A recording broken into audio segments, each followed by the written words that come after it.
இன்றைய திருப்பலி வாசகங்கள். பொது காலம் 14ஆம் வாரம் செவ்வாய். முதல் வாசகம்.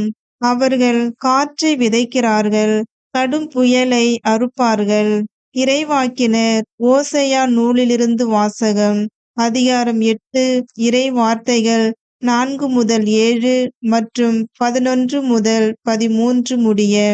ஆண்டவர் கூறுவது: இஸ்ரேல் மக்கள் தாங்களே அரசர்களை ஏற்படுத்தி கொண்டார்கள். அது என்னாலே அன்று. அவர்களே தலைவர்களை நியமித்து கொண்டார்கள். அதை பற்றியும் நான் ஒன்றும் அறியேன்.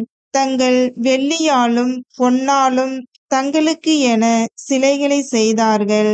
தாங்கள் அழிந்து போகவே அவற்றை செய்தார்கள். சமாரியா மக்கள் வழிபடும் கன்றுக்குட்டியை நான் வெறுக்கின்றேன். என் கோபத்தீ அவர்களுக்கு எதிராய் எரிகின்றது. இன்னும் எத்துணை காலம் அவர்கள் தூய்மை அடையாது இருப்பார்கள்? அந்த கன்றுக்குட்டி இஸ்ரேலிடமிருந்து வந்ததன்றோ? அது கடவுள் அல்லவே. கைவினைஞன் ஒருவன் தானே அதை செய்தான். சமாரியாவின் கன்றுக்குட்டி தவிடு பொடி ஆகும்.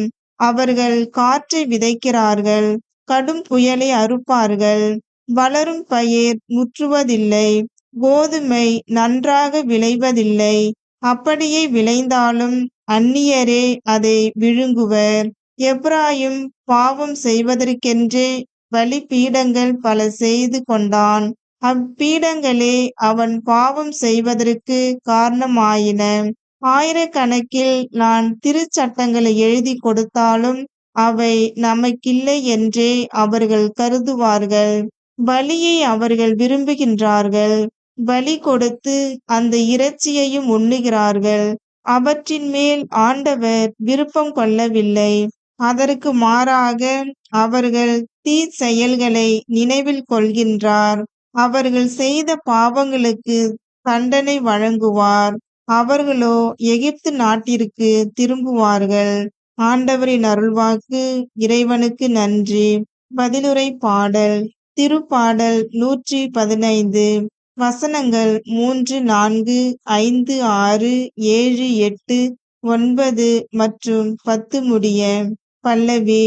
இஸ்ரேலே, ஆண்டவர் மீது நம்பிக்கை கொள்ளுங்கள். நம் கடவுளோ விண்ணுலகில் உள்ளார். தம் திருவுளப்படி அனைத்தையும் செய்கின்றார். அவர்களுடைய தெய்வ சிலைகள் வெறும் வெள்ளியும் பொன்னுமே, வெறும் மனித கைவேலையே. பல்லவி. இஸ்ரேலே, ஆண்டவர் மீது நம்பிக்கை கொள்ளுங்கள். அவற்றுக்கு வாய்கள் உண்டு, ஆனால் அவை பேசுவதில்லை. கண்கள் உண்டு, ஆனால் அவை பார்ப்பதில்லை. செவிகள் உண்டு, ஆனால் அவை கேட்பதில்லை.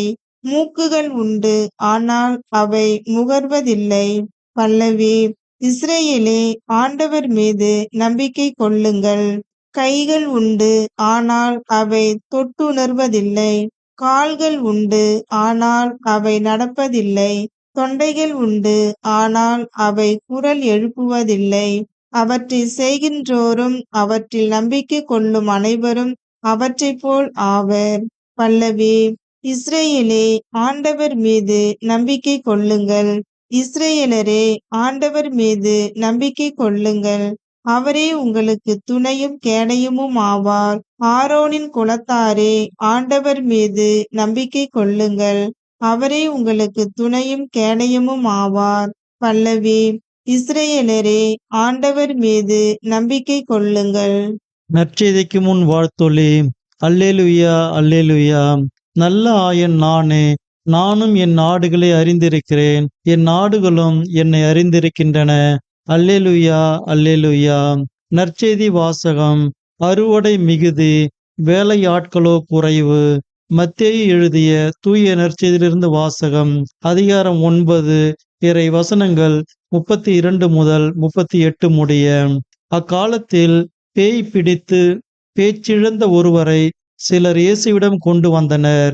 பேயை அவர் ஓட்டியதும் பேச இயலாத அவர் பேசினார். மக்கள் கூட்டத்தினர் வியப்புற்று, இஸ்ரேலில் இப்படி ஒருபோதும் கண்டதில்லை என்றனர்.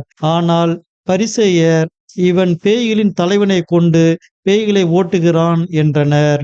இயேசு நகர்கள் சிற்றூர்கள் எல்லாம் சுற்றி வந்தார். எங்கும் அவர்களுடைய தொழுகை கூடங்களில் கற்பித்தார். விண்ணரசை பற்றிய நற்செய்தியை பறைசாற்றினார். நோய் நொடிகள் அனைத்தையும் குணமாக்கினார். திரண்டிருந்த மக்களை அவர் கண்டபோது அவர்கள் மேல் பரிவு கொண்டார். அவர்கள் ஆயர் இல்லா ஆடுகளைப் போல அலைக்கழிக்கப்பட்டு சோர்ந்து காணப்பட்டார்கள். அப்பொழுது அவர் தம் சீடரை நோக்கி, அறுவடை மிகுதி, வேலையாட்களோ குறைவு. ஆகையால் தேவையான வேலையாட்களை தம் அறுவடைக்கு அனுப்பும்படி அறுவடையின் உரிமையாளரிடம் மன்றாடுங்கள் என்றார். ஆண்டவரின் அருள்வாக்கு.